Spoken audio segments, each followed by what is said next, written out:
नमस्कार मित्रांनो. सध्याचा कोरोनाचा संक्रमणाचा जो कालावधी आहे तो अत्यंत नमस्कार मित्रांनो सध्याचा जो कोरोनाचा प्रादुर्भावाचा जो कालावधी आहे हा अत्यंत गंभीर स्वरूपाचा आहे आणि मला असं वाटते ह्या शतकातील सर्वात मोठं आपल्याला संकट आलेलं आहे. अशा या संकटामध्ये अवस्थेतून जात असताना घरात आपला शेतीमाल पडलेला आहे, कापूस पडलेला आहे. एकीकडे जवळपास एखाद्या महिन्यात आपला खरीपाचा हंगाम येत आहे आणि आपल्याकडे त्या खरीपाच्या पेरणीकरिता आणि आपल्या बाकीच्या खर्चाकरता आपल्याकडे पैशाची सोय नाही. एकीकडे सर्व शेतमाल असताना नुसतं त्या कापसाकडे पाहून जोपर्यंत तो कापूस विकला जात नाही तोपर्यंत आपल्याला कुठलेही पैसे प्राप्त होऊ शकत नाही आणि ते पैसे प्राप्त झाल्याशिवाय आपण कुठलेही आपलं काम पुढे करू शकत नाही. इकडे जायचं बँकेचे कर्ज सुद्धा उपलब्ध होत नाही. त्याचप्रमाणे बाकीचे सुद्धा काही आपले व्यवहार आहेत ते व्यवहार सुद्धा अटकलेले आहेत आणि जर सावकाराकडे जावं तर सावकार आपलं दामदुप्पटीने आपलं कर्ज आपलं देतो आणि त्याचा दामदुपटीने व्याज आपल्याकडून वसूल करतो.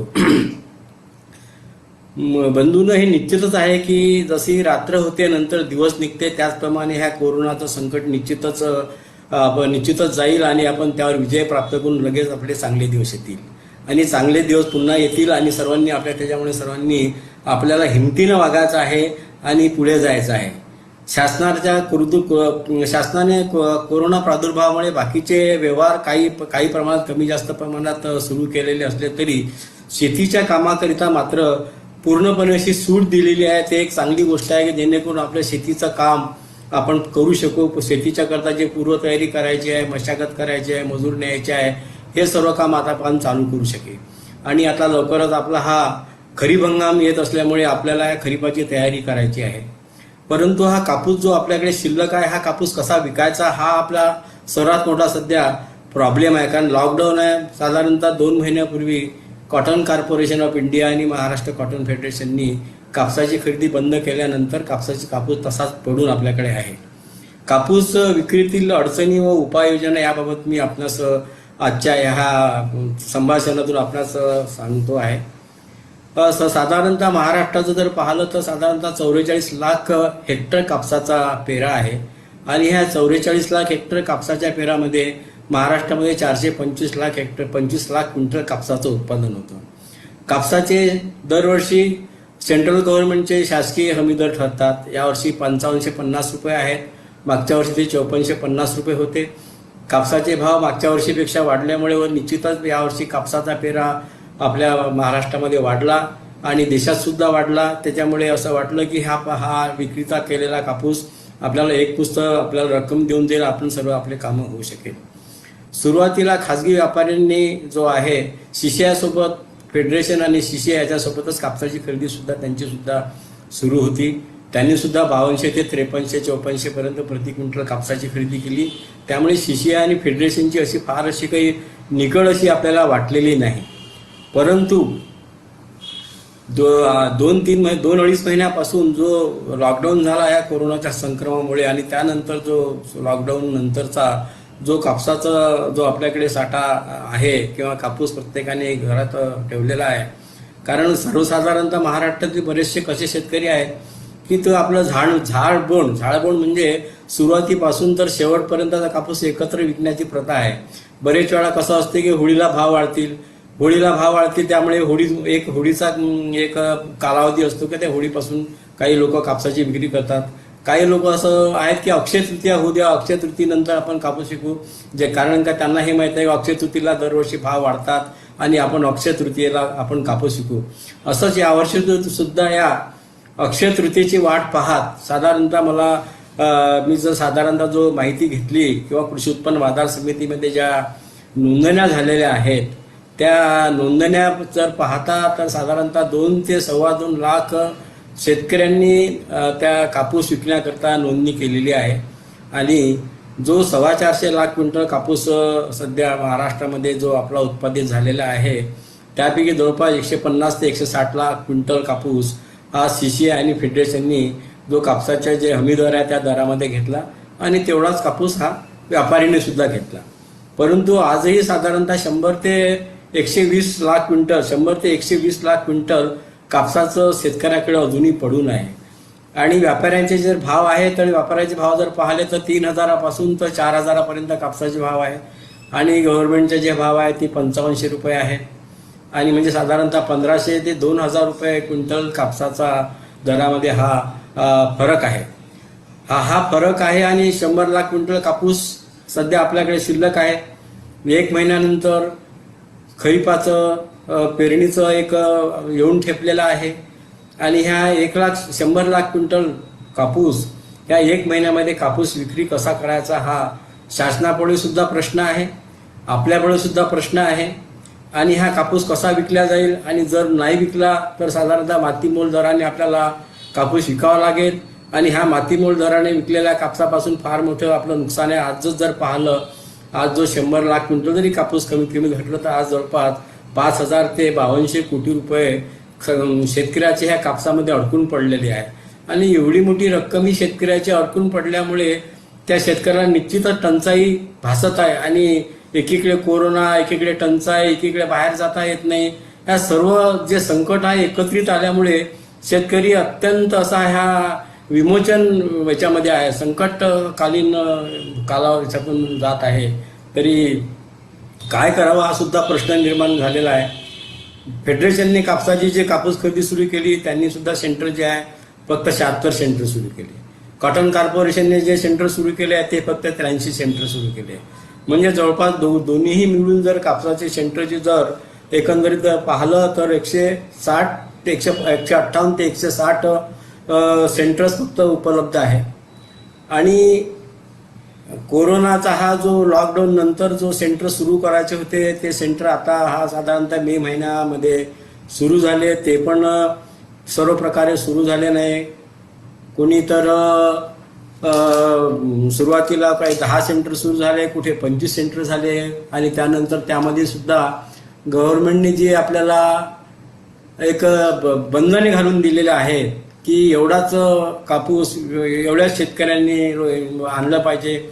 20 ते 25 फक्त शेतकऱ्यांनीच वाहनं आणले पाहिजे त्या कृषी उत्पन्न बाजार आपल्या त्या जिनिंग प्रेसिंग फॅक्टरीमध्ये.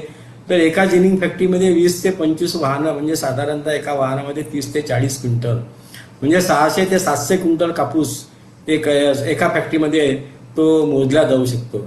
आणि हे जर समजा आपण 160 सेंटर जे पाहिले आणि 600 ते 700 क्विंटल कापूस जर मोजल्या जाईल तर याला मला असं वाटतं की हा पावसाळा तर ओलांडणारी दिवाळी येईल म्हणजे तोपर्यंत नवीन कापूस घरात येईल आणि नवीन कापूस घरात येईल आणि हा जुना कापूस आपण तसा बऱ्याचशा शेतकऱ्याचा अविक्रीत राहून जाईल आणि अविक्रीत राहिल्यामुळे एक तर त्या कापसाची प्रत सुद्धा खराब होईल आणि प्रत खराब झाल्यानंतर त्या कापसाचे पैसे सुद्धा अटकून पडतील. अशा परिस्थितीमध्ये निश्चितच यामध्ये काही आपल्याला उपाययोजना करणं भाग आहे. त्याकरता जर ह्या कापूस जर आपल्याला 30 दिवसात किंवा आपल्याला खरीपापूर्वी विकायचा झाल्यास त्याकरता फार मोठे शर्तीचे प्रयत्न शासनाला करावा लागणार आहे. आत्ताच नुकत्याच महाराष्ट्र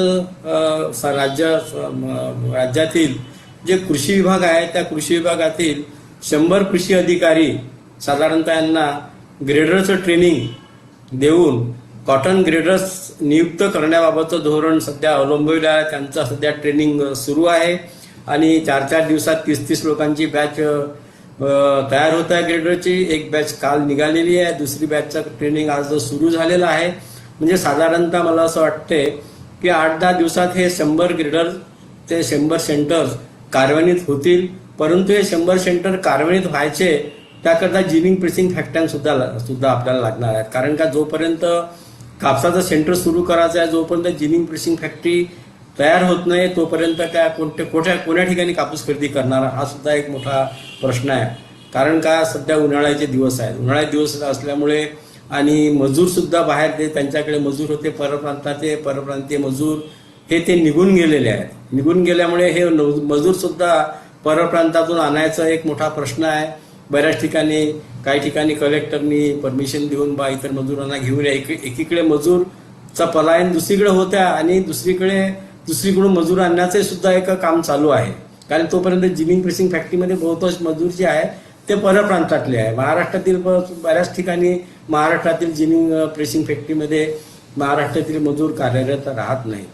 तर अशा परिस्थितीमध्ये हा एक मोठा जिनिंग प्रेसिंग फॅक्टरींचा सुद्धा प्रश्न आहे. कॉटन कॉर्पोरेशन ऑफ इंडिया आणि जिनिंग प्रेसिंग फॅक्टरीमध्ये दरवर्षी हा करारनामा होत असतो. त्या करारनाम्यामध्ये बऱ्याचशा अटी असतात. त्या अटीमध्ये घटीचा प्रमाण असते, त्यामध्ये लीन% प्रमाण असते, बाकीच्या बऱ्याचशा काही अटी असतात आणि त्यांचे दर ठरलेले असतात. परंतु मला असं वाटते की जास्तीत जास्त जिनिंग प्रेसिंग फॅक्टरी जोपर्यंत तयार होत नाही तोपर्यंत जास्तीत जास्त सेंटर तयार होणार नाही. त्याकरता जास्तीत जास्त जिनिंग प्रेसिंग फॅक्टरी तयार व्हावे, त्याकरिता या कोरोना कालावधी, विशेषतः ह्या कोरोना कालावधीनंतर ज्या काही जिनिंग प्रेसिंग फॅक्टरीमध्ये कापूस खरेदी प्रक्रियेचे काम सुरू करण्यात आलेले आहे, अशा ह्या जिनिंग प्रेसिंग फॅक्टरीमध्ये जो त्यांचा प्रतिगाठ जो दर ठरलेला आहे त्याकरता इन्सेंटिव्ह जर भरघोस इन्सेंटिव्ह दिलं आणि हे जाहीर केलं तर निश्चितच याच्यामध्ये जिनिंग प्रेसिंग फॅक्टरीची संख्या वाढेल. जिनिंग प्रेसिंग फॅक्टरीची संख्या वाढल्यामुळे निश्चितच कापूस खरेदीचा वेग वाढेल आणि कापूस खरेदीचा वेग वाढल्यामुळे जास्तीत जास्त तो कापूस जो आहे तो कापूस खरेदी करता येईल. त्याचप्रमाणे हाच एक प्रॉब्लेम नाही आहे. आता कापूस खरेदी करण्याकरता ग्रेडर सुद्धा लागतात, कर्मचारी सुद्धा लागतात आणि ह्या कोरोनाच्या भीतीने बरेचसे मजुरी यायला जरा भितात, कर्मचारी यायला भितात. एकीकडे त्या महाराष्ट्र फेडरेशन किंवा कॉटन कॉर्पोरेशन या दोघांचे जेवढे सेंटर पूर्वीचे होते 160, ते 160 पूर्वीचे सेंटर सुद्धा अद्यापही सुरू झालेले नाही आहे. पूर्वी तर पहिल्यांदा तर प्रथम म्हणजे त्यांचे 160 सेंटर सुरू होणं अत्यंत आवश्यक आहे. त्याचप्रमाणे हे साधारणतः 100 ग्रेडर्स जे आता कृषी विभागाचे तयार होणार आहे त्या 100 ग्रेडर्सपैकी मला असं वाटतं 100, कारण का ही कापूस खरेदी प्रक्रिया एक मोठा एक तांत्रिक विषय आहे, काही म्हणजे त्याला अनुभवाची अत्यंत आवश्यकता आहे. त्याच्यामुळे या 100 पैकी 50-60 जरी नवीन सेंटर सुरू झाले तरी याचा निश्चितच शेतकऱ्याच्या कापूस खरेदी करता हा फायदा होऊन जास्तीत जास्त शेतकऱ्याचा कापूस मोजल्या जाईल. त्यामुळे जिनिंग प्रेसिंग फॅक्टरी आणि केंद्राची संख्या त्यामुळे वाढवल्या जाईल. महाराष्ट्र कॉटन फेडरेशन सोबतच महाराष्ट्रामध्ये कॉटन कॉर्पोरेशन ऑफ इंडिया सुद्धा कापूस खरेदी करते. कॉटन कॉर्पोरेशन ऑफ इंडियाची नुसतं महाराष्ट्रातच नव्हे तर त्यांची पूर्ण देशातील पूर्ण राज्यामध्ये कापूस खरेदी आहे.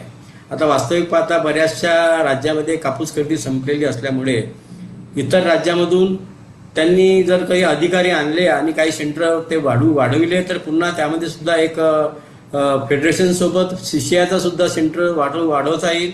आणि सीसीआयने सेंटर यांनी समजा 50 सेंटर वाढवले म्हणजे जसे 150 सेंटर आहे सध्या आपल्या महाराष्ट्र फेडरेशन आणि सीसीआयचे, त्यामध्ये 50-60 सेंटर कॉटन फेडरेशनने वाढवले आणि 50 सेंटर जर सीसीआयने वाढवले तर साधारणतः 100 सेंटर वाढतील.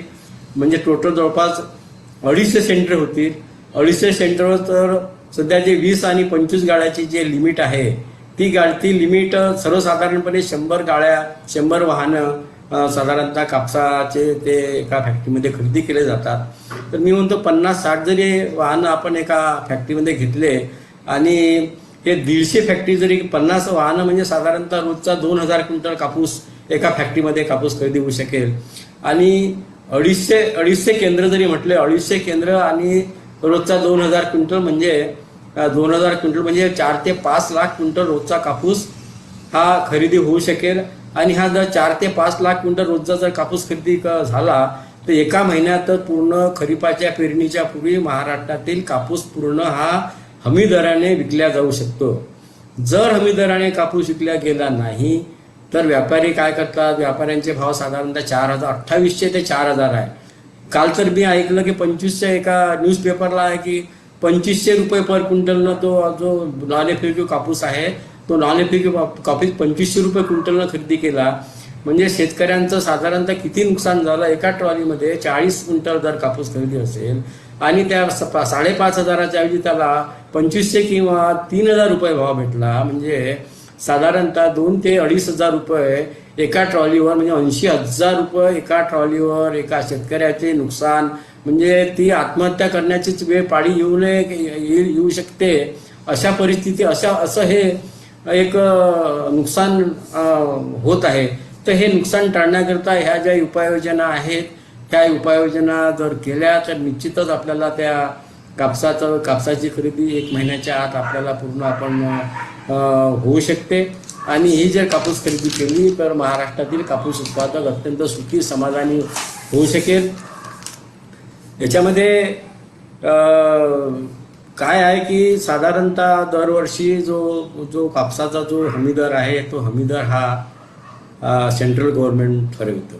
सेंट्रल गव्हर्नमेंटचे वस्त्र आयुक्त म्हणजे textile commissioner government of India, ह्या टेक्स्टाईल कमिशनरच्या तर्फे दरवर्षी असा हा आदेश काढला जातो. हा तसा जो आदेश आहे याच्यामध्ये काय आहे की पूर्ण देशातील ज्या कापसाच्या ज्या जाती आहेत त्या जातीच्या स्टेपल निहाय कापसाचे दर ठरले जातात.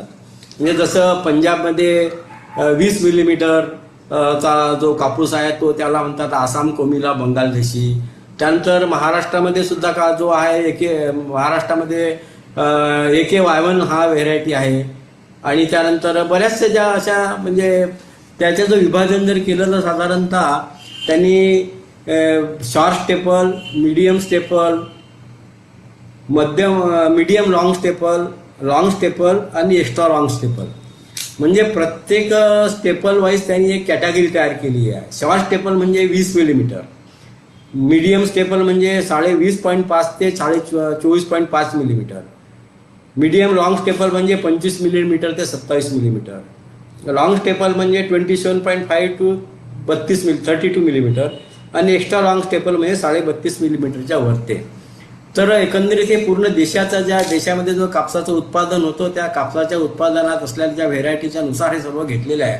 परंतु आपण महाराष्ट्राचं जर उदाहरण पाहिलं तर महाराष्ट्रामध्ये बघा याच्यामध्ये आपल्याला मीडियम स्टेपल म्हणजे 20 मिलीमीटर ते 24.5 मिलीमीटर हे स्टेपलची व्हेरायटी आपल्याकडे आहे. म्हणजे 24-25 मिलीमीटरचं स्टेपल त्यांची व्हेरायटी आहे. त्यानंतर मीडियम लॉंग स्टेपल म्हणजे 25 ते 27 मिलीमीटरची व्हेरायटी आहे. मीडियम स्टेपलचे रेट साधारणतः 5105 रुपये आहे. त्यानंतर मीडियम लॉंग स्टेपलचे 5255 रुपये आहे. लॉंग स्टेपलचे भाव जे आहेत ते 5450 रुपये आणि 5550 रुपये आहे. आणि एक्स्ट्रा लॉंग स्टेपलचे या 5750 टू 6750 रुपये. परंतु 5750 टू 6750 रुपयाचा कापूस आपल्याकडे नाही. त्याचप्रमाणे 20 मिलीमीटरचा सुद्धा कापूस आपल्याकडे नाही. आपल्याकडे जो कापूस आहे तो 24 म्हणजे साधारणतः 20.5 मिलीमीटरपासून तर 30 मिलीमीटरपर्यंत. परंतु बघा सध्याची जी कापूस खरेदी आहे, सध्याची जी कॉटन कॉर्पोरेशन ऑफ इंडियाची कापूस खरेदीची जी आहे किंवा फेडरेशनची जी कापूस खरेदी आहे ते 5450 5550 म्हणजे 26 मिलीमीटर लांबीच्या कापसाची जी आहे तशाच व्हेरायटीची त्यांची कापूस खरेदी केल्या जात आहे. आणि जो 26 मिलीमीटरच्या आतला जो कापूस आहे तो परत केल्या जात आहे. म्हणजे एक शेतकरी तो त्या शेतातून कापूस आपल्या घरी आणतो, घरी तो कापूस घरातून तो त्या विक्री नेण्याकरता गाडीत भरतो. विक्रीला नेण्यापूर्वी सुद्धा त्याला अनेक हेलपाटे घ्यावे लागतात. त्याला कृषी उत्पन्न बाजार समितीमध्ये नंबर लावावा लागतो. त्याच्यामध्ये त्याला सोबत आधार कार्ड आहे, त्याचा 7/12 आहे, त्याचं बँक पासबुक आहे, त्याप्रमाणे त्याचा मोबाईल नंबर आहे. या सर्व गोष्टी त्याला देऊन तिथे नंबर लावावा लागतो. आणि कृषी उत्पन्न बाजार समितीमध्ये नंबर जर पाहिले तर साधारणतः मी जो आढावा घेतला तर हिंगणघाट सारख्या कृषी उत्पन्न बाजार समितीमध्ये 11,500 शेतकऱ्यांची नोंदणी झाली आहे आणि काही ठिकाणी 4,000 3,500 नोंदणी झाली आहे. म्हणजे साधारणतः 4,000 ते 11,000 अशा ह्या नोंदणीच्या दरम्यान कृषी उत्पन्न बाजार समितीमध्ये शेतकऱ्याची नोंदणी झालेली आहे. आणि ज्याला जो नोंदणी करतो शेतकरी एवढे हेलपाटे करून सुद्धा त्या नंबर येईल की नाही हे सुद्धा तो साशंकता आहे. त्याच्यामुळे शेतकरी अत्यंत चिंतातूर आहे की माझा नंबर लागेल किंवा नाही लागेल किंवा मला विकार लागेल का 3,000 याच्याप्रमाणे. तर त्याच्यामुळे हा फार मोठा प्रश्न शेतकऱ्यापुढे आलेला आहे.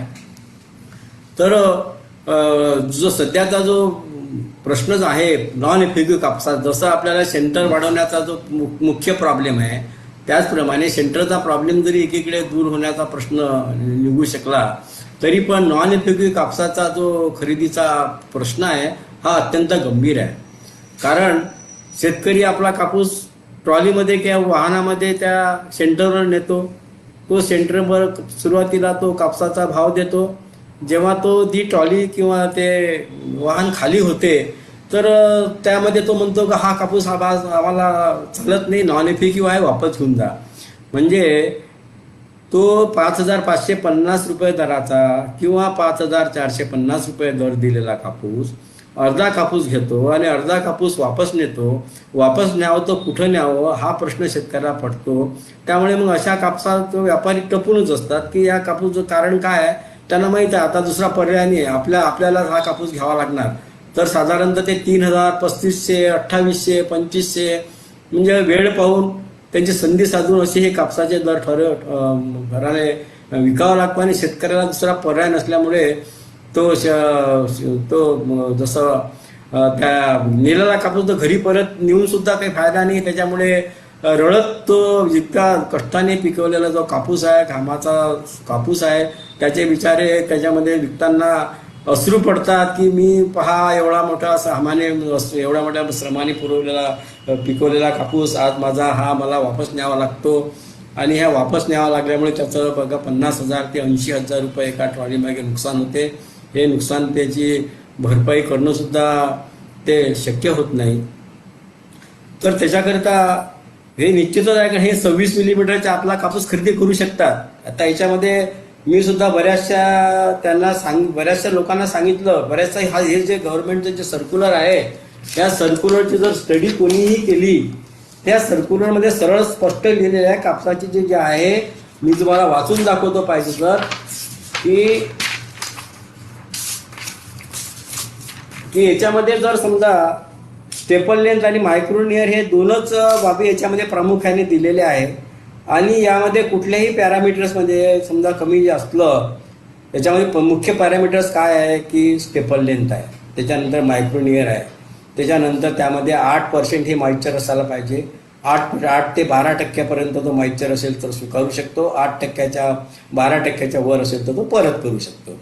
त्याचप्रमाणे 8% आतील असेल तर त्या कापसाला इन्सेंटिव्ह देण्याचं त्यामध्ये प्रयोजन आहे. परंतु मला वाटत नाही महाराष्ट्रामध्ये किंवा देशामध्ये कुठेतरी शिशाने ह्या 8% कमी असलेल्या जो आर्द्रता आहे त्याला कुठे इन्सेंटिव्ह दिला. कारण फक्त ते मॉइश्चर मीटर लावतात आणि मग 12% आहे असं तर 4% म्हणजे साधारणतः 220 रुपये कपात करून तो कापूस घेतात. परंतु आता एवढा मोठा उन्हाळा सुरू आहे, उन्हाळ्यामध्ये कापसाची आर्द्रता कमी होते बऱ्याच, आणि साधारणतः 8% आत त्या 5 ते 6% सध्याची आर्द्रता असावी असं मला असं वाटते. म्हणजे 6% असेल म्हणजे 2% कापसाचा जो आहे तो त्याला इन्सेंटिव्ह 2% म्हणजे 110 रुपये त्याला त्या कृषी मूल्य आयोगाच्या ज्या दराच्या ज्यामध्ये पॅरामीटर्स जास्त द्यायला पाहिजे.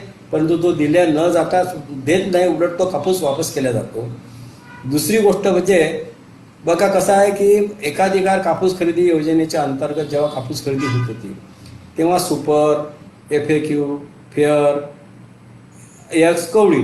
सुपर FAQ म्हणजे त्याचा जर 100 म्हणजे त्या कापसाचं जर आपण ॲनालिसिस केलं तर साधारणतः 30 ते 40% साधारणतः सुपरचा कापूस येत होता. 40 ते 45% हा FAQचा कापूस येत होता. FAQचा कापूस येत होता. आणि 10 ते 12% हा साधारणतः फेअरचा कापूस येत होता. आणि एखादा पर्सेंट जो कोडी जो एकदम म्हणजे त्याला नक्क्या वक्त्या म्हणतात असा येत होता. म्हणजे त्या FAQच्या कापसापेक्षा सुपरच्या कापसाला साधारणतः 100 रुपये क्विंटल जास्त दर दिला जात होता त्यावेळेस, जेव्हा 3,000 रुपये दर होता तेव्हा. म्हणजे आता तर त्या दराप्रमाणे साधारण 100 रुपये क्विंटल कापसाचा दर सुपरचा दर जास्त होता. म्हणजे आता जर गव्हर्नमेंट ऑफ इंडियाने जे काही आदेश काढलेले आहे त्यामध्ये एकच ग्रेड दिलेली आहे. म्हणजे फक्त कुठला FAQचा कापूस असेल तर शेतकऱ्याचा घेतला जाईल आणि FAQच्या खाली असेल तर शेतकऱ्याचा घेतला जाणार नाही. परंतु FAQच्या वर असेल तर त्याचं काय, सुपर ग्रेडचा कापूस FAQमध्ये घ्यायचा. म्हणजे एकीकडे शेतकऱ्याचा या दरामध्ये म्हणजे चांगला कापूस उत्तम असलेला प्रतीचा कापूस FAQ दर्जामध्ये घ्यायचा, तिकडे नुकसान करायचं. आणि इकडे जर समजा काही प्रमाणात काही काही मॉइश्चर वगैरे वाढलं असेल तर त्याचा कपात करायचा, 12% वर असेल तर वापस करायचं. म्हणजे शेतकऱ्याचं मरण जिकडे पाहावं तिकडे शेतकऱ्याला कमीत कमी कसं नाळता येईल याचं सर्व हे उदाहरण दिसते आहे. आणि त्याच्यामुळे हा जो कापूस नॉन FAQचा कापूस जो कापूस आपण म्हणतो कापूस खरेदी करता येणार नाही, तो कापूस निश्चितच कापूस आपल्याला हा खरेदी करता येईल. त्याकरता कुठेतरी गव्हर्नमेंट ऑफ इंडियाकडे आपले जे वरिष्ठ पदाधिकारी आहे किंवा उच्चस्तरीय जे काही पदाधिकारी आहे, कारण काय याच्यावर मी मुवमेंट पाहिले, मुवमेंट सेंटर वाढवण्याकरता तर महाराष्ट्र गव्हर्नमेंटने केली.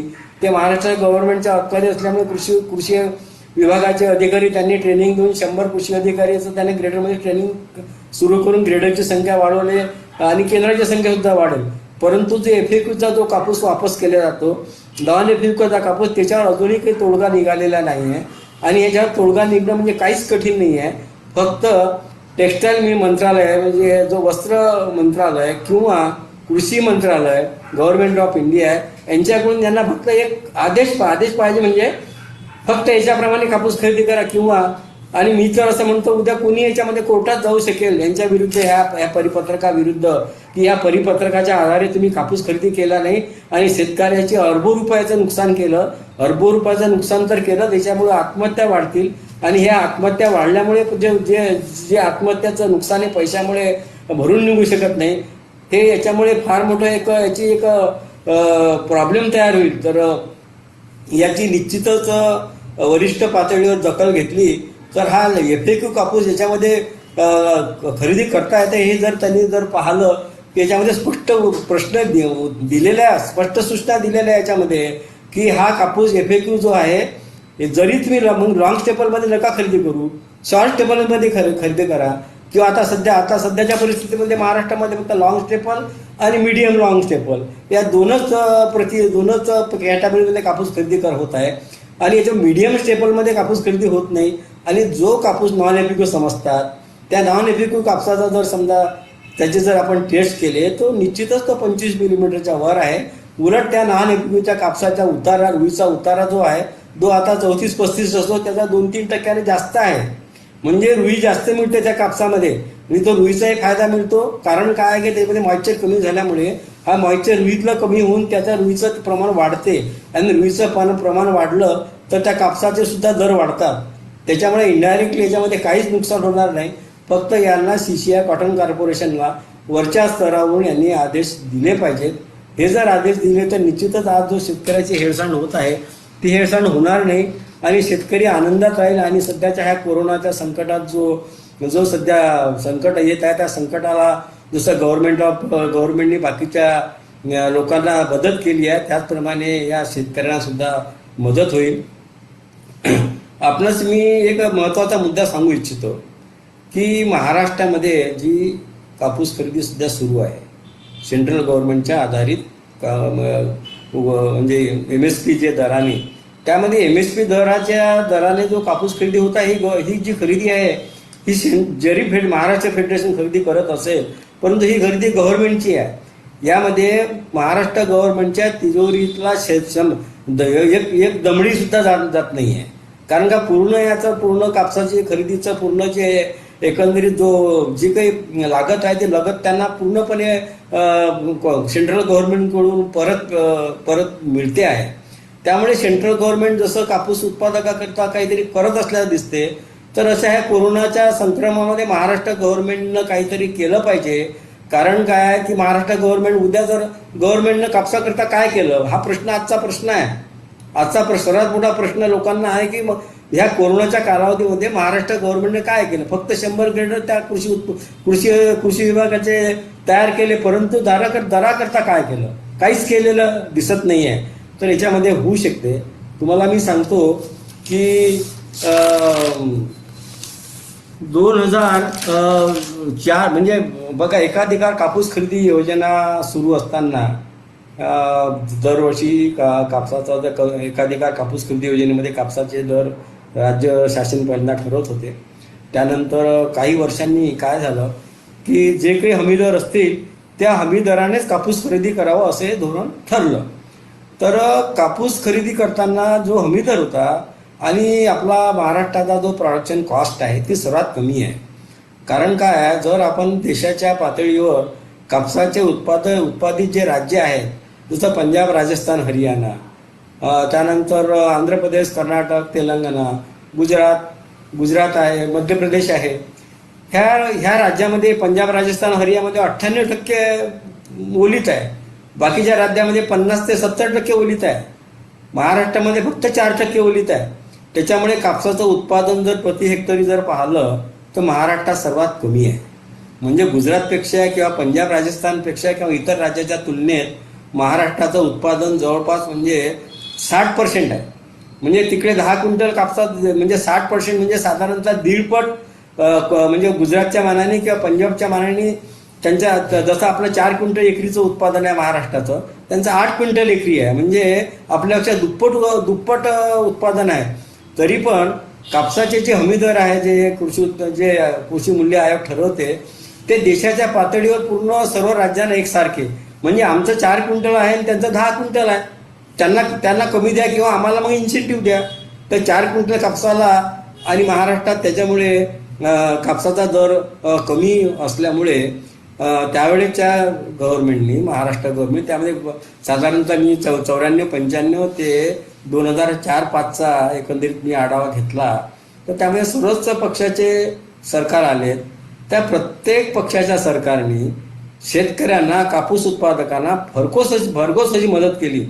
म्हणजे तुम्हाला आश्चर्य वाटेल की 2094-95 मध्ये 75% म्हणजे हमी दरात होते 1200 रुपये.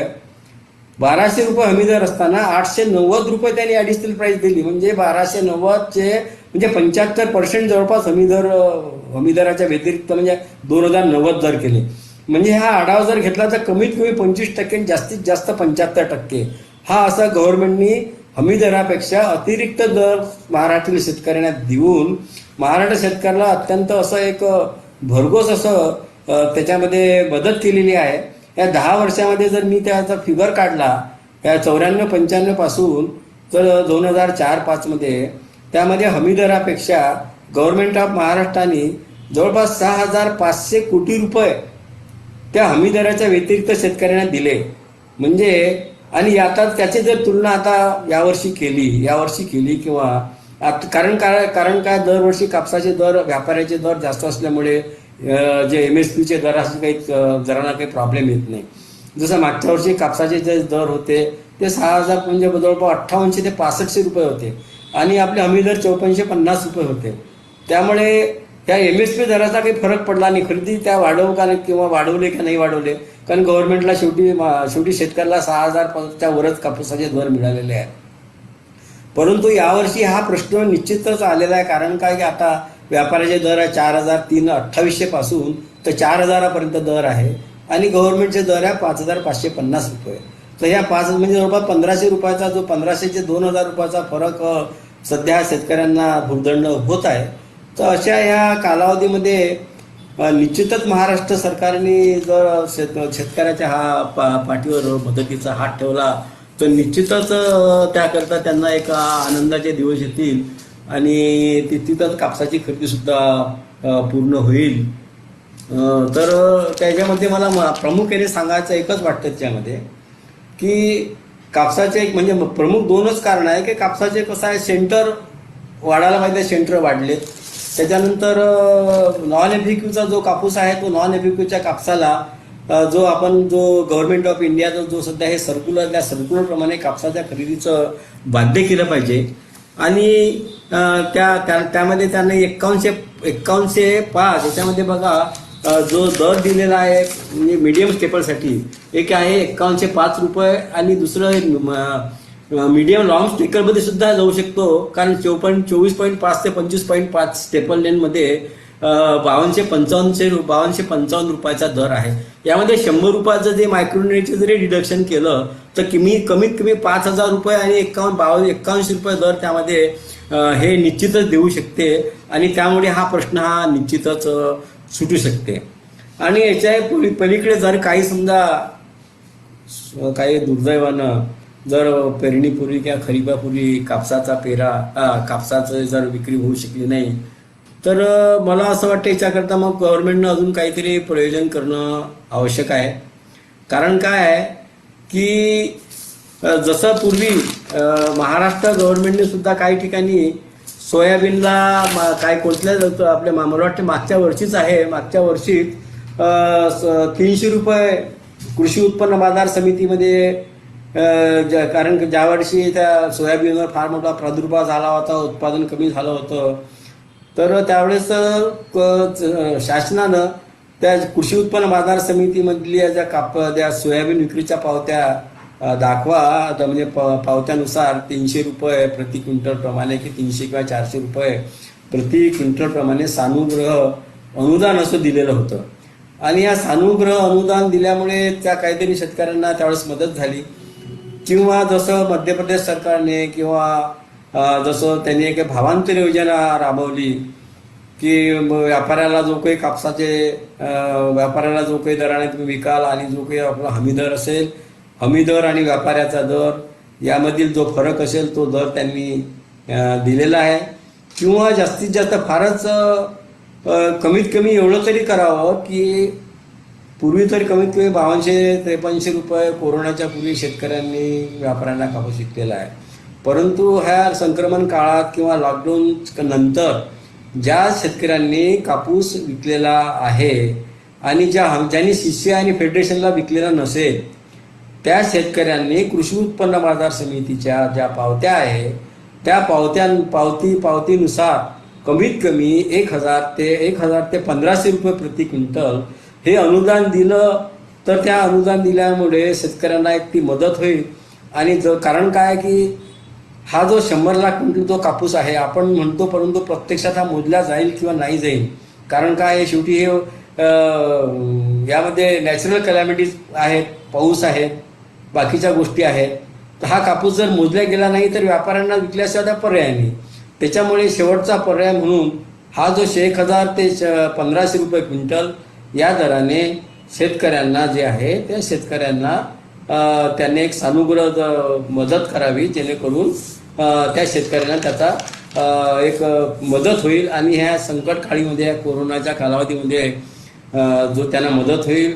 एकच तर महाराष्ट्रामध्ये कापसाच्या शेतकऱ्यांच्या, कापूस उत्पादक शेतकऱ्यांच्या आत्महत्या बऱ्याच मोठ्या प्रमाणात होत आहेत किंवा झालेल्या आहेत. तर याच्यामुळे सुद्धा अजून आत्महत्या वाढण्याकरता मदत होऊ नये किंवा आत्महत्या होऊ नये, त्यामुळे त्याकरता सरकारने हे निश्चितच मदत करावी अशी मी शासनास आणि सर्व आपल्या वरिष्ठ पातळीवरील सर्व जे पदाधिकारी आहेत, प्रशासकीय अधिकारी आहेत त्यांना विनंती करेल, जेणेकरून हा जो पेरणीपूर्वी खरीपपूर्वी शेतकऱ्याच्या हातात पैसा पडेल आणि शेतकरी आनंदाचा राहील. कारण आता सध्या अत्यंत चिंतनीय स्थितीत शेतकरी आहे. त्याकरता हे मदत केलीच पाहिजे आणि मदत करावी अशी मला एक विनंती करावी वाटते. आता याच्यामध्ये काही शेतकऱ्याचे प्रश्न असे असू शकतात की आम्ही आता जो आहे आमची नोंदणी, बऱ्याचशा शेतकऱ्याकडे कापूस आहे त्यांची नोंदणी झालेली नाही. ज्या शेतकऱ्याची नोंदणी झाली नाही, कारण काय याच्यामध्ये बरेचसे शेतकरी त्या कृषी उत्पन्न बाजार समितीमध्ये अनेक प्रकारचे पेपर्स घेऊन जावं लागते किंवा बऱ्याच ठिकाणी ऑनलाईन करावं लागते. ऑनलाईन त्यांना करता येत नाही आणि त्यांच्या अशिक्षितपणाचा एक गैरफायदा म्हणा किंवा त्यांना कुठलीही एक सहकार्य न झाल्यामुळे तो कापूस असताना सुद्धा त्यांनी कृषी उत्पन्न बाजार समितीमध्ये नोंदलेलं नाही आहे. तर अशा शेतकऱ्यांचा, बऱ्याच शेतकऱ्यांचा मला सुद्धा फोन आलेला आहे. आणि जसं काही शेतकऱ्यांचा तर असं म्हणतात की आमच्या कृषी उत्पन्न बाजार समितीमध्ये 7000 नोंदणी झाली आहे आणि आमचा नंबर केव्हा येईल हा तो प्रश्न विचारत आहेत. तर हा प्रश्न विचारण्याकरता कृषी उत्पन्न बाजार समितीमध्ये ज्या प्रकारे जशा नोंदण्या झालेल्या आहेत त्या नोंदणीच्या संख्येनुसार त्या आधारे, म्हणजे पहिल्यांदा गव्हर्नमेंटला जर सेंटर सुरू करताना कोणत्या कृषी उत्पन्न बाजार समितीमध्ये किती नोंदण्या झाल्या आणि त्या नोंदणीच्या आधारे त्या सर्व शेतकऱ्याचा कापूस मोजता आला पाहिजे. त्या दृष्टीनं त्या रेशोनी, त्या प्रमाणात, त्या आवश्यकतेप्रमाणे त्या ठिकाणी कापूस केंद्र सुरू करणे जरुरीच आहे. नाहीतर जसं हिंगणघाटच्या ठिकाणी 10,000 जरी नोंदण्या झाल्या पण तिथे 15-16 फॅक्टरी आहेत किंवा त्या ठिकाणी काही सेंटर जास्त होऊ शकतात. परंतु काही ठिकाणी 4-5 हजार नोंदण्या झालेल्या, परंतु एकच सेंटर आहे. तर एकच सेंटर असल्यामुळे त्या एकच सेंटरवर ते 4-5 हजार वाहनं या एवढ्या कालावधीमध्ये मोजू शकणार नाही. तर अशा प्रकारे गव्हर्नमेंटने एक नियोजन करावं, जाहिरात द्यावी आणि त्याप्रमाणे संपूर्ण शेतकऱ्याचा जो कापूस आहे तो कापूस मोजल्या गेला पाहिजे, त्या दृष्टीने नियोजन करावं आणि त्या शेतकऱ्याचा कापूस मोजला जावा याकरता सर्व परिपूर्ण प्रयत्न करावा, एवढंच माझी सर्व विनंती आहे.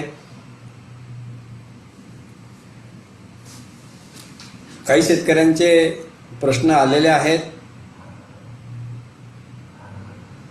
तर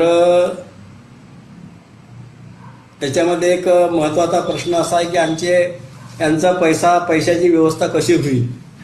एवढा मोठा कापूस विकत गेल्यानंतर साधारणतः 5,000 कोटी रुपयाची जी आहे, 5,000 कोटी रुपयेचं कापूस विकत घेतल्यानंतर त्याची जी रक्कम आहे, कसं आहे की गव्हर्नमेंटकडे काही पैशाची कमी नाही आहे. जरी सध्या संकटात असला तरी मला वाटतं फेडरेशनने सुद्धा 2,000 कोटी रुपयाची प्रोव्हिजन करून ठेवलेली आहे आणि कापसाच्या खरेदी प्रमाणे पुन्हा अजून त्याच्यामध्ये ते प्रोव्हिजन करू शकतात. कॉटन कॉर्पोरेशन ऑफ इंडियामध्ये जर सेंट्रल गव्हर्नमेंटचा तो सर्व फंड आहे. कारण काय, कापूस खरेदी केल्यानंतर ज्या गाठी असतात त्या गाठी प्रेस झाल्यानंतर त्या गोडाऊनमध्ये ठेवल्यानंतर त्या गोडाऊनच्या आधारे ते त्यामध्ये बँकसुद्धा त्यांना पैसा देते. त्याच्यामुळे त्यांना पैशाची काही अडचण येणार नाही असं मला असं वाटते. आणि समजा यदा कदाचित गव्हर्नमेंटला जर अडचण आली आणि शेतकऱ्यांना कापूस खरेदीचं पूर्ण करायचं झाल्यास, जसं पूर्वी काही वर्षापूर्वी एकाधिकार योजनेत किंवा महाराष्ट्र शासनाने कापसाची खरेदी करताना 2 टप्प्यामध्ये कापसाची पेमेंट केले, तर काही कारणास्तव समजा असं वाटलं की पैशाची व्यवस्था व्हायला काही वेळ लागेल, तर 50% जो कापूस खरेदीच्या वेळी आणि 50% एखाद्या महिन्यानंतर दिले तरी कमीत कमी त्यांचं जो आहे सुरुवातीचं काम निघू शकेल. आणि जो 1 महिन्यानंतरचा किंवा 1.5 महिन्यानंतरचा दुसरा हप्ता आहे, त्या दुसऱ्या हप्त्यामध्ये ज्या मिळतील त्या कापसाचे पुन्हा पैसे मिळतील, तो सुद्धा त्यांच्या पुढे कुठल्या तरी महत्त्वाच्या कामात येऊ शकेल. तर असं सुद्धा एखाद्या वेळेस जर समजा काही कारणास्तव पैशाची फारच अडचण शासनाला आली तर असं सुद्धा त्याच्यामध्ये पर्याय ते काढू शकतात आणि शेतकऱ्याचा कापूस पूर्णपणे घेऊ शकतात. त्यामुळे पैशाची काही अडचण येणार नाही. तर मी ॲग्रोवननी मला जी खरोखर आज या शेतकऱ्यांशी संवाद घालण्याची किंवा माझं जे कापूस खरेदीबाबतच्या कोरोना संक्रमणामध्ये अडचणी व त्या उपाययोजना मी पूर्णपणे सांगण्याचा प्रयत्न केलेला आहे. आणि याच्या व्यतिरिक्त काही शेतकऱ्यांना कापसाच्या बद्दलचं काही अडचणी असेल किंवा पुढच्या वर्षीच्या कापसाच्या बद्दलचं काही आपल्याला विचारायचं असेल की पुढच्या वर्षीचं कापसाचं धोरण कसं राहील. कारण मला असं वाटतं की आता या वर्षी महाराष्ट्रामध्ये कापसाच्या खरेदीचा फक्त हा प्रॉब्लेम झालेला आहे. कालच तेलंगणा सरकारनं जे मी पाहिलं की कापूस किंवा पिकाचं नियोजन करताना त्यांनी काल 50 लाख एकरामध्ये कापसाचं नियोजन करण्याचं काल जे जाहीर झालेलं मी पाहिलेलं आहे. म्हणजे त्याच्यापूर्वी जे पाहिलं तर मागच्या वर्षीचा त्यांचा पेरा 45 लाख एकर होता आणि यावर्षी त्यांनी 50 लाख एकराचं नियोजन केलेलं आहे. म्हणजे 5 लाख एकराचं नियोजन वाढवलेलं आहे. तर कारण काय की ते तेलंगणामध्ये कापसाकरता काही असं त्यांची कापूस खरेदी पूर्ण जवळपास झालेली असल्यामुळे महाराष्ट्रासारखा काही त्यांच्यावर प्रॉब्लेम आलेला नाही आहे. त्यामुळे निश्चितच इतर राज्यामध्ये मला असं वाटतं कापसाचा पेरा कमी होण्याची शक्यता नाही आहे. महाराष्ट्रामध्ये सुद्धा कापसाचा पेरा काही ठिकाणी कमी होऊ शकते. कारण महाराष्ट्राची अशी परिस्थिती आहे, महाराष्ट्रामध्ये कोरडवाहू पीक आहे. 4% फक्त ओलिताचं प्रमाण आहे. म्हणजे महाराष्ट्रामध्ये जे महाराष्ट्रामध्ये विदर्भ, मराठवाडा आणि खानदेशचा भाग हा साधारणतः ह्या 3 पट्ट्यामध्ये कापसाचा म्हणजे विदर्भामध्ये कापूस, तूर, सोयाबीन, खानदेश मराठवाड्यामध्ये सुद्धा कापूस, तूर, सोयाबीन आणि खानदेशमध्ये मका, ह्या सर्व म्हणजे प्रमुख पिकं आहेत. आणि या प्रमुख पिकं आलटून पालटून शेवटी त्याच्याकडे 10 एकर कापूस असेल तर यावर्षी तो यावर्षी 5 एकर पेरला असेल कापूस पुढच्या वर्षी यावर्षी तो 4 एकर करेल. कारण काय, कापसाला पर्याय नाही आहे. आणि कापसाचे हमी दर जे 5550 रुपये यावर्षी आहे, ते हमी दर अजून मागच्या वर्षीच 5550 रुपये होते. यावर्षीचे हमी दर ते मला तर असं वाटतं की आतापर्यंतचा इतिहास पाहिला तर जे कापसाचे किंवा कुठल्याही कृषी मालाचे जे MSP ठरवल्या जाते कृषी मूल्य आयोगाद्वारे, तर कुठल्याही वर्षी असं दर कमी झाल्याचे दिसत नाही. क्वचितच असं असेल तर सांगता येते, पण माझ्या या इतक्या 25 वर्षाच्या पाहणीत तरी कापसाचे दर असे काही कमी झालेले दिसत नाही आहे. त्याच्यामुळे मला असं वाटतं की यावर्षी सुद्धा कापसाचे दर जे 5550 रुपये लांब धाग्याचे आहेत ते 5550 रुपयाच्या पेक्षा कमी राहणार नाहीत. त्याच्यामुळे याच्यावर निश्चितच शेतकऱ्यांना विचार करण्याजोगी हा प्रश्न जरी असला तरी पुढच्या, कारण हा सुद्धा प्रश्न बऱ्याच शेतकऱ्यांनी विचारलेला आहे की पुढच्या वर्षी कापसाचे दर काय राहतील. हे कापसाचे दर पुढच्या वर्षी 5550 रुपये राहतील मला, कारण आतापर्यंतच्या अनुभवावरून मागच्या वर्षीपेक्षा यावर म्हणजे मागच्या वर्षीपेक्षा येणाऱ्या वर्षामध्ये दर कमी झाल्याचे दिसत नाही. त्यामुळे यावर्षी सुद्धा 5550 रुपये दर राहतील मला असं वाटते. कारण काय वास्तविक पाहता गव्हर्नमेंट ऑफ इंडियानी कुठल्याही खरीपाचे जे पिकं आहेत त्या खरीपाच्या पिकाच्या पेरणीच्या पूर्वी साधारणतः मे महिन्यामध्ये कृषी मूल्य आयोगाचे दर जाहीर करणं आवश्यक याच्याकरता असते, जेणेकरून ते शेतकरी आपलं एक धोरण ठरवू शकते आणि त्यांचं कुठल्या पिकाचे दर काय आहेत त्याचे नियोजन करू शकेल.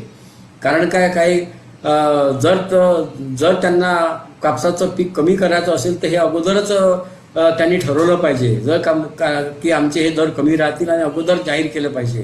कारण आतापर्यंत त्यांनी अजूनही जाहीर केलेलं नाही आहे. कारण एक महिन्यावर एक 15-20 दिवसावरच जून महिना येत आहे. दरवर्षी तर 15 मेला बऱ्याच वेळा खरीप प्री मान्सून कापसाची पेरणी व्हायची, परंतु बोंडअळीच्या प्रादुर्भावामुळे गव्हर्नमेंटने 1 जूनच्या नंतरच कापसाची पेरणी करण्याचं ठरवले आहे. तर गव्हर्नमेंटला जर समजा कापसाचा पेरा खरोखर कमी करून घ्यायचा असेल तर त्यांनी पहिल्यांदा लगेच जाहीर करायला पाहिजे. आणि जाहीर जर नाही केलं आणि वेळेवर तर जाहीर केलं तर त्यांना शेतकऱ्यांकरता फार मोठा हा धोका संभवू शकतो. त्याच्यामुळे केंद्र शासनाने सुद्धा या 1-2 आठवड्यामध्ये कापसाचे जे हमीदर आहे कृषी मूल्य आयोगाचे ते ठरवले पाहिजे किंवा जाहीर केले पाहिजे. कारण सर्वांना हे मात्र निश्चित माहीत आहे की कापसाचे दर कमी होणार नाही आणि त्या आधारेच कापसाचा पेरा केला जातो. आणि मला असं वाटते महाराष्ट्रामध्ये जो यावर्षी हा कापसाचा प्रॉब्लेम झाला आहे काही प्रमाणात थोडा 5-10% कमी होऊ शकतो. इतर राज्यामध्ये मात्र हा प्रॉब्लेम काही झालेला नसल्यामुळे त्या इतर राज्यामध्ये कापसाचा पेरा कमी होईल असं मला असं वाटत नाही. त्यामुळे जर देशामध्ये यावर्षी 130 लाख हेक्टर कापसाचा जो पेरा झालेला आहे तो 130 लाखाचा जास्तीत जास्त 125 लाख ते 130 लाख हेक्टरच होईल. आणि महाराष्ट्रामध्ये जो 44 लाख हेक्टर कापसाचा पेरा यावर्षी झालेला होता तो साधारणतः 40 ते 41 लाखाच्या आसपास कापसाचा पेरा होईल असं मला वाटते. कारण काय की शेतकऱ्याकडे दुसरा पर्याय नाही आहे. त्यामुळे कापसाचेच पैसे एकत्र येऊ शकतात. आणि काही जरी केलं शेवटी किती विचार केला शेतकरी आणि जेव्हा पेरणीचा वेळ येतो तेव्हा तो कापसाला सोडत नाही. कारण कापूस हे अगदी जीवाभावाचे महाराष्ट्राचं पीक आहे. त्यामुळे कापसाचं निश्चितच एक त्यांच्याशी एक सांगड घडलेली आहे. तर गव्हर्नमेंटनं शासनाने लोकप्रतिनिधींनी उच्च शासकीय अधिकाऱ्यांनी निश्चितच या महाराष्ट्राचा कापसाचा विचार करावा आणि महाराष्ट्रातील शेतकऱ्यांना कापसाच्या दर आणि वजनमाप लवकर होईल या दृष्टीने सगळीकडे प्रयत्न करावे. मला उदय देवळणकर साहेब हे जे आहे त्यांचा एक महत्त्वाचा प्रश्न आहे. महत्त्वाचा प्रश्न असा आहे की ते सुद्धा फार अभ्यासू आहेत, परंतु या कायमस्वरूपी एक उपाययोजना म्हणजे कायमस्वरूपी उपाययोजना याच्यामध्ये हेच आहे की पुढच्या वर्षी जे कापसाची जे खरेदी आहे यावर्षी जर कापसाचा पेरा झाला म्हणजे जवळपास 10% जरी कमी झाला तरी आज यावर्षी 425 लाख क्विंटल कापसाचं उत्पादन झालं तर पुढच्या वर्षी 350 किंवा 4.25 लाख क्विंटल कापसाचं उत्पादन होईल. आणि ह्या पूर्ण कापसाचं उत्पादन झालेला कापूस, कारण काय आंतरराष्ट्रीय कापसाचे जे दर आहेत आंतरराष्ट्रीय कापसाचे दर काही वाढलेले नाही आहेत. त्यामुळे एक्सपोर्टचे सुद्धा फार काही याचे चान्सेस नाही आहेत. कारण काही इंटरनॅशनल दर आणि महाराष्ट्रामध्ये जे रुईचे दर आहेत ते साधारणतः काही फार असा फरक नसल्यामुळे एक्सपोर्ट होण्याचे फार जास्त चिन्ह नाही आहे. तर आतापर्यंत जवळपास 30-32 लाख हेक्टर 30-32 लाख गाठी 30-32 लाख गाठी एक्सपोर्ट झालेल्या आहेत आणि 10-1 लाख गाठीचं एक्सपोर्ट होऊ शकते सध्याच्या परिस्थितीत जर पाहिलं. परंतु पुढच्या वर्षी हे जर पाहिलं चीन आणि अमेरिकेचं अमेरिकेचं जर एकंदरीत हे ट्रेड वार पाहता चीन जो सर्वात मोठा कापूस खरेदीदार आहे तो सुद्धा मागं येत असल्यामुळे एक्सपोर्टचा सुद्धा परिणाम होणार नाही. आणि आता हे 2-3 महिने कापसाचा जे पूर्ण वस्त्रोद्योग बंद आहे, वस्त्रोद्योग बंद असल्यामुळे हा पूर्ण 2-3 महिन्याचा जो स्टॉक आहे हा साधारणतः प्रत्येक महिन्याला साधारणतः 30 लाख गाठी दर महिन्याला लागतात. म्हणजे 3 महिन्यात 100 लाख गाठीचा स्टॉक वाढल्यामुळे पुढच्या वर्षी जो आहे हा कापसाचा साठा वाढेल. कापसाचा साठा वाढल्यामुळे व्यापारी सुद्धा कापसाचे दर काही हे सपोर्ट प्राईस इतके राहणार नाही. त्यामुळे जे देवळणकर साहेबांनी जे म्हटलं आहे कायमस्वरूपी पुढच्या वर्षीची काय उपाययोजना आहे, तर याच्यावर निश्चितच गव्हर्नमेंटनी जे आहे याच्याकरता उपाययोजना करणं आवश्यक आहे. जसं यावर्षी 100 ग्रेडर्सचं त्यांनी ट्रेनिंग दिलं, त्याचप्रमाणे कृषी विभागातले काही निवृत्त अधिकारी असतील त्या निवृत्त अधिकाऱ्यांना एक कॉटन फेडरेशन करता स्पेसिफिक असं ट्रेनिंग देऊन त्याकरता यावर्षी जे जसं सीसीआय आणि फेडरेशननी जे सेंटर्स 160 सेंटर जवळपास केले, तर पुढच्या वर्षी 300 सेंटरचं प्रयोजन केलं पाहिजे. या 300 सेंटरचं प्रयोजन केल्यानंतर केलं तर 350 लाख क्विंटल कापसाची खरेदी आरामशीर होऊ शकेल. आणि या 350 लाख क्विंटल कापसाची खरेदी आणि प्रक्रियेचं नियोजन करावे लागेल. मी आपणास एक उदाहरण सांगू शकतो की 2004-05 मध्ये बघा महाराष्ट्रामध्ये असेच कापसाचे दर पडले होते 800 ते 900 रुपये. म्हणजे त्यावेळेस 2500 रुपये दर होत्या लॉंग स्टेपल कापसाचा आणि व्यापाराचा दर होता 1500 ते 1600 रुपये. त्यावेळेस महाराष्ट्रामध्ये जवळपास 211 लाख क्विंटल कापसाची खरेदी झाली. त्यावर हर्षवर्धन पाटील हे पणन मंत्री होते आणि त्या मंत्र्यांनी खरोखर त्यांचा एक आभार मानावा लागेल. त्या महाराष्ट्राचं त्यावेळेस पूर्ण असं कापूस खरेदी करण्याकरता पैशाची अडचण येऊ दिली नाही. माणसांवर ते पूर्ण स्टाफ असाचे नियोजन केलं. जो काही रिटायर स्टाफ होता तो रिटायर स्टाफ घेतला आणि 211 लाख क्विंटल कापूस खरेदी करून शेतकऱ्यांना त्यांनी पूर्ण आनंदी वर्ष ते 211 लाख क्विंटल कापूस पूर्णपणे घेतला गेला. त्याचप्रमाणे पुढच्या वर्षी सुद्धा असाच हा कापूस पूर्णपणे घेतला जावा. त्या दृष्टीने आतापासूनच नियोजन करणं आवश्यक आहे. कापसाचं वेचणीला जो 1200 ते 1500 रुपये खर्च अद्याप येतो आहे हे सुद्धा निश्चित महत्त्वाची गोष्ट आहे. कारण आता सुद्धा 1-2% कापूस शेतकऱ्याच्या शेतात आहे. बरेच शेतकरी तर वेचणी म्हणजे 12-14 रुपये नव्हे तर 20 रुपये किलोचा कापसाचा वेचणीचा दर आहे. आणि या वेचणीच्या दरापेक्षा म्हणजे 20 रुपये किलोनं वेचून तो कापूस आणायचा आणि 2500 रुपये 25 किंवा 3000 रुपये क्विंटलनं कापूस विकावा, तर त्यापेक्षा तो कापूस त्या शेतातच काही शेतकऱ्यांनी पडून आहे. त्यांनी शेतातला तो कापूस वेचला सुद्धा नाही. हे सुद्धा एक फार मोठी दुःखाची बाब आहे. कारण वेचणीचा खर्च खूप मोठा लागतो, मजुराचा मोठा प्रश्न आहे. ह्या वेचणीकरिता खरोखर म्हणजे बघा गव्हर्नमेंटनी जे आहे याच्याकरता म्हणजे अमेरिकेमध्ये कापसाचं वेचणीचं यंत्र आहे. एवढी मोठं गव्हर्नमेंट ऑफ इंडियाचं कृषी शास्त्रज्ञ आहे. इतक्या वर्षामध्ये अजून सुद्धा कापूस वेचणीचं कुठलंही यंत्र काढलं गेलेलं नाही आहे. कापूस वेचणीचं यंत्र आपल्याकडे जो इथं आणि कापूस वेचणीचं यंत्र अजून मला निश्चित सांगतो माझ्या अभ्यासाप्रमाणे अजूनही 10-20 वर्षे येणं शक्य नाही आहे. तर त्याच्याकरता खरोखर जे हँड ऑपरेटेड जे पिकर आहे ते पिकर साधारणतः 10 ते 12 किलो एका तासाला वेचल्या जाते. त्या स्पीकरमध्येच त्यांनी सुधारणा केली पाहिजे. मागे भोपाळला इन्स्टिट्यूट ऑफ इंजिनियर्स जे आहे गव्हर्नमेंट ऑफ इंडियाचे CICRचं, त्यामध्ये मी सुद्धा एक प्रतिनिधी म्हणून गेलो होतो. त्यांना मी सांगितलं की एवढं मोठं तुम्ही 2-2.5 कोटी रुपयाचं पिकिंग यंत्र विकसित होऊ शकत नाही आणि एवढं मोठं विकसित यंत्र तुम्ही चालू ठेवा विकसित करण्याचं, परंतु कमीत कमी ते 4-5 हजाराचं जे हँड पिकर आहे त्या हँड पिकरला तुम्ही एक कुठेतरी एवढे मोठे ॲग्रिकल्चर सायंटिस्ट आहे याच्यामध्ये डोकं लावा आणि कसं आपल्याला जास्तीत जास्त एका तासामध्ये वेचल्या जाईल त्या दृष्टीने त्याप्रमाणे सुधारणा करावा. तर त्यांनी तो हा प्रस्ताव मान्य सुद्धा केला, परंतु अद्यापही त्याच्यावर काही कार्यवाही झालेली दिसत नाही. आणि साधारणतः हे एका निलेश पाटील जे आहे ते बोंडअळी, लाल्या फवारणी, खते, वेचणी खर्च असे सर्व खर्च काढले तर शेतकऱ्याचा कापूस पीक फेल ठरते. त्यामुळे कापसाला कमी कमी 6500 रुपये भाव मिळालाच पाहिजे. हे अगदी निश्चितच आहे. मी मगाच सांगितलं की महाराष्ट्रामध्ये जे कापूस उत्पादक राज्य आहे त्या राज्याच्या तुलनेमध्ये महाराष्ट्रामध्ये कापसाचं जे उत्पादन प्रति एकरी आहे तो अर्धच आहे. म्हणजे गुजरातमध्ये जर 8-10 क्विंटल एकरी असेल तर आपल्याकडे 4 क्विंटल एकरी आहे. त्या 8-10 क्विंटल एकरी वाल्यांना तो परवडते, परंतु 4 क्विंटल एकरीवाल्याला जो कापसाचे भाव जो 5485 रुपये आज आहे, खरोखर त्यांच्यापेक्षा अजून 50% त्याच्यामध्ये वाढून आपल्याला जवळपास 7,000 रुपयाचा भाव मिळालाच पाहिजे. जर आपण एक स्टॅटिस्टिक जरी काढलं किंवा त्याचं इकॉनॉमिक जरी काढलं की महाराष्ट्रामध्ये जो कापसाचं उत्पादन प्रति हेक्टरी आणि देशाच्या इतर राज्यामध्ये काय आहे, तर त्या प्रमाणात काय दर असायला पाहिजे, तर इतर राज्याच्या तुलनेमध्ये जर 5,500 रुपये देशासाठी सर्वांसाठी आहे, जर पंजाबसाठी आहे, गुजरातसाठी आहे, तर महाराष्ट्राकरता 7,000 रुपये कापसाचे हे दर ठरले पाहिजे. गणेश काकडे म्हणतात की कापूस पिकाची पुढील वर्षी काय परिस्थिती निर्माण होईल. काय काकडे साहेब की पुढच्या वर्षी कापसाची परिस्थिती कशी आहे की निश्चितच गव्हर्नमेंट ऑफ महाराष्ट्राला कापूस खरेदीचं धोरण नियोजन पूर्णपणे करावं लागेल. यावर्षी नियोजन त्यांनी केलं नाही, त्याप्रमाणे पुढील वर्षी आतापासूनच नियोजन करावं लागेल. गव्हर्नमेंटला कापसाच्या ग्रेडर्स आहे, त्याच्यानंतर जिनिंग प्रेसिंग फॅक्टरी आहे, त्यांना जिनिंग प्रेसिंग फॅक्टरी इन्सेंटिव्ह देऊन number of ginning pressing factories वाढवावं लागतील आणि वाढवावे लागून ते जास्तीत पूर्ण कापूस खरेदी होईल, त्या दृष्टीने त्यांचं नियोजन व्हायला पाहिजे.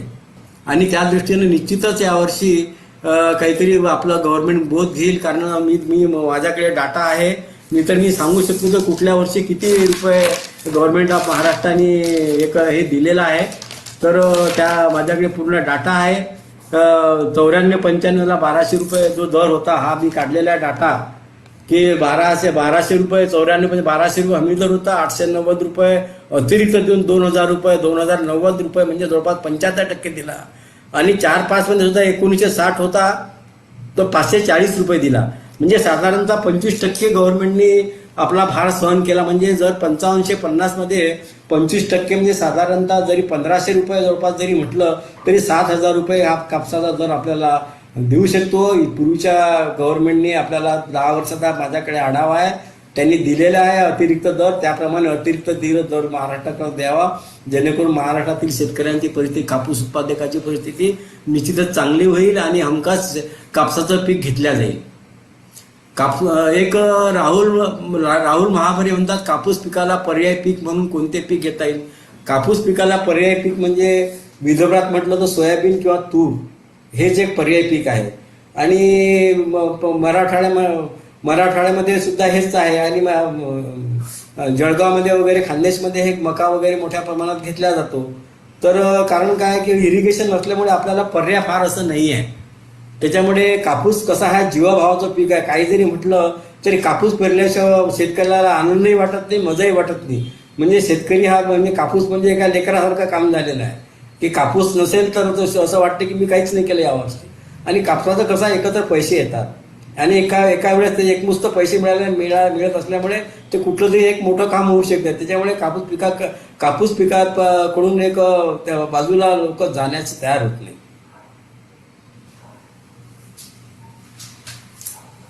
अजून काय पुढे द्राक्ष उत्पादक शेतकरी खूप संकटात सापडला आहे. शेतकऱ्याची भावंडोलाने राहणारे खचून गेला. आता द्राक्षाबद्दलची तर खरं म्हणजे कसं आहे की हा कापसाचा विषय, द्राक्षाचे आणि ऊसाचे सुद्धा काळजी घेणारे बाकीचे आहेत, त्यांच्याकरता निश्चितच शासनाने त्यांची सुद्धा काळजी घेतली पाहिजे. आणि कृषी खरोखर शेतकऱ्याकरता जो आहे ट्रॅक्टर आहे, ट्रॅक्टरकरता डिझेल आहे. डिझेल जो आहे वास्तविक आता मी पाहिलं की डिझेलचे आणि पेट्रोलचे भाव जवळपास सारखे आहे आणि शेतकऱ्याच्या ट्रॅक्टरला डिझेल फार मोठ्या प्रमाणात लागतं. तर डिझेलमध्ये सुद्धा जो आहे तर डिझेलमध्ये जो त्यांनी अतिरिक्त दर लावलेला आहे, त्या डिझेलचा दर कमीत कमी 25-30% कमी केला तर त्या शेतकऱ्याच्या जे कारण काय आहे, एकीकडे आपण तांत्रिक शेती करायची म्हटलं की त्या सर्व गोष्टी त्या यंत्र लागतात आणि यंत्र म्हटलं की त्याला डिझेल लागतात. आणि यांत्रिक आता हे कसं आहे, पुढे मजुराचा प्रॉब्लेम येणार आहे, सोशल डिस्टन्सिंगचा प्रॉब्लेम येणार आहे. त्यामुळे यांत्रिक शेती हाच एक मोठा पर्याय राहणार आहे. आणि कापसाच्या पेरणीपासून तर कापसाच्या वेचणीपर्यंत हे यांत्रिक कसं करता येईल या दृष्टीने पूर्ण शासनात असा एक प्रयत्न करावा लागेल. आणि यांत्रिक पद्धतीने शेती करायची म्हणजे त्याला डिझेल लागल्यात आहे, तर डिझेलचं सुद्धा दर कमी व्हायला पाहिजे. बऱ्याच शेतकऱ्यांची मागणी आहे की ह्या डिझेलचे दर सुद्धा कमी व्हायला पाहिजे. तर निश्चितच आपण डिझेलचे भाव कमी करूया, कमी करूया म्हणजे कमी व्हायला पाहिजे अशी मी डिझेलची विनंती करतो गव्हर्नमेंटला की कृषी शेतकऱ्यांसाठी हे डिझेलचे भाव कमी व्हायला पाहिजे. त्यानंतर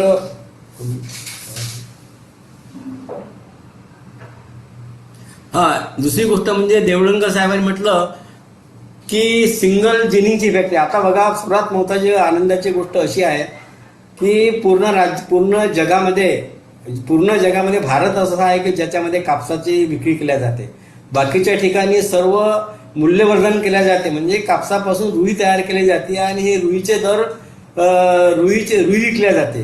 रुई जर देशामध्ये विकल्या गेली, महाराष्ट्रामध्ये विकल्या गेली, तर कसं आहे की गावोगावी लहान लहान जिनिंग फॅक्टऱ्या निघतील, 2-2, 3-3 रेषेच्या फॅक्टऱ्या निघतील. आणि हा प्रॉब्लेम जो आहे कापसाचा जो विक्रीचा जो प्रॉब्लेम आहे, तो कापसाचा विक्रीचा प्रॉब्लेम कमी होईल. त्याऐवजी रुई विकल्या जाईल. त्याच्यामध्ये खरंच काय आहे की याच्यामध्ये रुई विक्रीकरिता आमचं पुष्कळ दिवसापासून प्रयत्न आहे. टेक्स्टाईल कमिशनरला सुद्धा आम्ही पत्र लिहिलेलं आहे, गव्हर्नमेंटला सुद्धा पत्र लिहिलेलं आहे. कारण काय, देशामध्ये रुई तर आहे, रुई तर घेतली जाते, परंतु रुई कुठली घेतली, शेवटी कसं आहे की ज्या सूत मिल आहेत किंवा टेक्स्टाईल मिल्स आहेत, त्या सूत मिलचं ज्या गाठी आहेत ना, त्या गाठीपासून पुन्हा ते गाठी फोडून रुई तयार होते त्याची, आणि रुईपासूनच सूत तयार होते. तर शेतकऱ्याची जर त्या गाठी, कारण शेतकऱ्याकडे गाठी बांधण्याकरता इतका काही जिनिंग प्रेसिंग फॅक्टरी ते टाकू शकत नाही. तर खेडोपाडी जर 3 रेच्याची जर फॅक्टरी टाकली तर 3 रेच्यामध्ये साधारणतः 10 ते 15 लाखाच्या इन्व्हेस्टमध्ये 3 रेचे टाकू शकतात. 3 रेच्यामध्ये साधारणतः रोज 70-80 क्विंटल कापूस जिनिंग होऊ शकते, आणि हे 70-80 क्विंटल कापूस त्या गावाच्या आसपासला कापूस आणून ते रुई काढू शकतात आणि ते कापसाऐवजी रुई विकू शकतात, आणि सरकी जी आहे आईमीला विकू शकते. प्रश्न रुई विक्रीचा आहे. हा रुई विक्रीचा प्रश्न हा निश्चितच निकाली लागू शकते, परंतु याच्यावर अजूनही कोणी गंभीरपणे विचार केला नाही. शेतकऱ्याला मूल्यवर्धन करावं हा एक प्रश्न प्रत्येकाचा फक्त याच्यामध्ये नारा आहे, परंतु या कापसामध्ये मूल्यवर्धन अजिबातच नाही आहे. कापसामध्ये मूल्यवर्धन जर झालं तर कापसाच्या ऐवजी रुई विक्री होईल, आणि रुई विक्री झाल्यामुळे हा जो आजचा जो प्रॉब्लेम आहे हा सुद्धा प्रॉब्लेम कमी होऊ शकेल. त्यामुळे ज्यामुळे जसं कृषी मूल्य आहे कापसाचे दर ठरवते, त्याचप्रमाणे रुईचे दर ठरवले, तर रुईचे दर ठरवले तर त्या रुई विक्री करता शेतकऱ्यांना सुलभ होईल, आणि ते रुई कापसाच्या ऐवजी रुई विक्री करता येईल. आणि त्याच्यामुळे गावोगावी लहान लहान जिनिंग फॅक्टरी लागतील, 3-3, 4-4 रेषाचे. गावातील जे काही मुलं आहेत, बेरोजगार मुलं आहेत, त्या बेरोजगार मुलांना आता बिझनेस मिळेल. कालच जे सेंट्रल गव्हर्नमेंटने जे धोरण जाहीर केलं आहे शेतकऱ्याकरता, लहान उद्योगाकरता, त्या लहान उद्योगामध्ये कापसावर आधारित लहान मिनी जिनिंग आहे 3 रेषाचे. त्याच्याचप्रमाणे त्या कापसाच्या पराठ्या आहेत, त्या पराठ्यापासून जे ब्रिकेट तयार होते ते ब्रिकेट तयार होऊ शकते. म्हणजे जी पराठी जाळल्या जाते ती पराठी न जाळता त्याच्यापासून तो जो व्हाईट कोळ तयार होतो, तो कोळशाला पर्याय आहे. तो कोळसा इकडे आयात केला जातो आणि एकीकडे आपल्या शेतातील पराठी आपण जाळतो. ते न जाळता त्या शेताच्या पराठीपासून व्हाईट कोळ तयार होईल, आणि त्याचं मूल्यवर्धन केल्यामुळे शेतकऱ्याला त्याच्यापासून अतिरिक्त सुद्धा उत्पन्न मिळू शकेल. तर याच्याबद्दल निश्चितच हे जे आहे की हे सिंगल फेज जिनिंगची जी आहे ती एक संकल्पना राबवल्या गेली पाहिजे. जसं हे सोलर चरख्याचं जसं एक मिशन राबवलं गेलेलं आहे, त्याचप्रमाणे त्या सोलर चरख्याच्या अगोदर त्या चरख्यासाठी जे रुई लागते, त्या रुईसाठी जर तुम्ही सोलर जिन किंवा एक सिंगल फेजचे हे जिनिंग मशिनरी जरी लावले, लहान लहान जिन, तर गावातल्या गावातच अनेक शेतकरी आपला कापूस न विकतात त्याच्यापासून ते रुई विकतील, आणि रुईच्या आधारे त्या सोलर चरख्यावरून सूत तयार होईल, आणि गावामध्येच एक उद्योजकता तयार होईल. त्यामुळे याच्यामध्ये सुद्धा शासनाने निश्चित विचार करून गावामध्ये जे ग्रामीण औद्योगिकरण वाढवण्याकरता कापसाचा खूप मोठा एक त्याच्यामध्ये वाटा आहे. महात्मा गांधीने म्हटलं आहे, गावातला उद्योग गावातच राहिला पाहिजे, गावातला माल गावातच विकला गेला पाहिजे, आणि गावातला कृषी माल गावातच प्रक्रिया केला पाहिजे. त्यांचे जे विचार आहेत त्या विचारानुसार प्रत्येक गावामध्ये एक उद्योगाची क्रांती होऊ शकते, आणि बेरोजगार युवकांना त्या कापसापासून फार मोठा एक उद्योग मिळू शकते. तर त्या दृष्टीने हे विचार करणं अत्यंत आवश्यक आहे.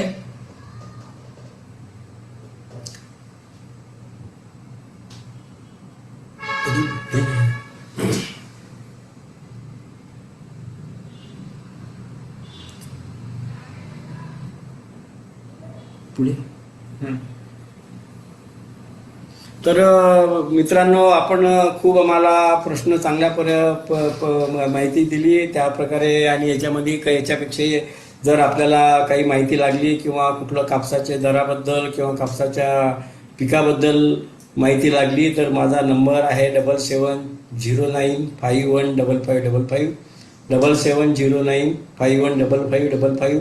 मला केव्हाही फोन करून मी आपली माहिती विचारू शकता. कापसाच्या दराबद्दल एक माझा चांगला अभ्यास आहे आणि पुढील वर्षी कापसाचे दर काय राहतील याच्याबद्दल सुद्धा माझा एक साधारणतः अंदाज मी अगोदरच जाहीर करत असतो. तर पुढच्या वर्षीचे व्यापाराचे जे कापसाचे दर आहे, एकंदरीत आंतरराष्ट्रीय जर मार्केट पाहता, एकंदरीत सध्याची परिस्थिती पाहता, व्यापाऱ्यांचे कापसाचे दर हे काही कापसाचे जे किमान आधारभूत दर आहे त्यापेक्षा जास्त राहणार नाही आहेत. पूर्ण कापूस शेतकऱ्याचा कापूस जो शासनालाच कापूस खरेदी करायचा असल्यामुळे पूर्ण शासनालाच कापूस खरेदी करावा लागेल आणि त्याच्यामध्ये 55-50 रुपयापेक्षा कमी दर होणार नाही असं मला असं वाटते. आणि त्याच्यामुळे गव्हर्नमेंटला फार मोठं नियोजन पुढच्या वर्षी करता आतापासूनच करावं लागणार आहे. तर आपण जे काही मला थोडक्यात मी प्रश्नांची माहिती देण्याचा पूर्णपणे प्रयत्न केलेला आहे. तर मला आज म्हणजे ॲग्रोवननी जे आज संधी दिली मला आपल्याशी संवाद करण्याबद्दल, त्याबद्दल ॲग्रोवन एडिटर आणि ॲग्रोवनच्या सर्व मी पूर्ण ॲग्रोवनच्या सर्व आभार व्यक्त करतो. आणि आपण माझे हे जे काही प्रश्नोत्तर किंवा माझ्या काही जो आपल्या विचार मी व्यक्त केले ते आपण ऐकले, त्याबद्दल मी आपला आभार मानतो. धन्यवाद. थँक्यू.